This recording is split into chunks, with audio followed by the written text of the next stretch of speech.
શું તમને ખબર છે પીએમ મોદી નહેરુ ગાંધી પરિવારનો વધુ એક રેકોર્ડ તોડવા જઈ રહ્યા છે? 18મી જૂન સુધી પીએમ મોદી યુરોપ ટૂર પર છે અને આ દરમિયાન જ તેમણે એક માઇલસ્ટોન ઓલરેડી અચીવ કરી લીધો છે.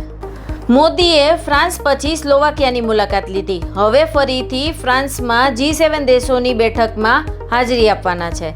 આ ટ્રીપ મોદીની 100મી ફોરેન ટ્રીપ છે. 12 વર્ષમાં પીએમ મોદીએ 78 દેશોની 100 ટ્રીપ કરી છે. 2014માં પીએમ બન્યા પછી મોદીએ પહેલો પ્રવાસ ભૂતાન કર્યો હતો. ત્યારબાદ તેમણે બ્રાઝિલની બ્રિક્સ બેઠકમાં હાજરી આપી હતી અને પહેલી ટર્મમાં જ પીએમ મોદીએ 49 વિદેશ પ્રવાસો કર્યા હતા. 2019માં તેઓ બીજી વખત પીએમ બન્યા પછી પહેલો વિદેશ પ્રવાસ માલદીવ્સ અને બીજો શ્રીલંકાનો હતો.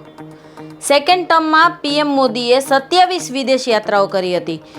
2024માં પીએમ બન્યા બાદ મોદી તરત જ મેલોનીના દેશ ઇટલી ગયા હતા. અત્યારે મોદી યુરોપના પ્રવાસે છે. એ ત્રીજી ટર્મની 24મી ફોરેન ટ્રીપ છે. સૌથી વધુ વિદેશ પ્રવાસ કરવાનો ભારતીય વડાપ્રધાનનો રેકોર્ડ ઇન્દિરા ગાંધીના નામે છે. 16 વર્ષમાં તેમણે 113 વિદેશ પ્રવાસો કર્યા હતા ને પીએમ મોદીએ 12 વર્ષમાં જ સેન્ચુરી મારી દીધી છે અને આવતા વર્ષે આ રેકોર્ડ તોડી નાખે તો નવાઈ નહીં.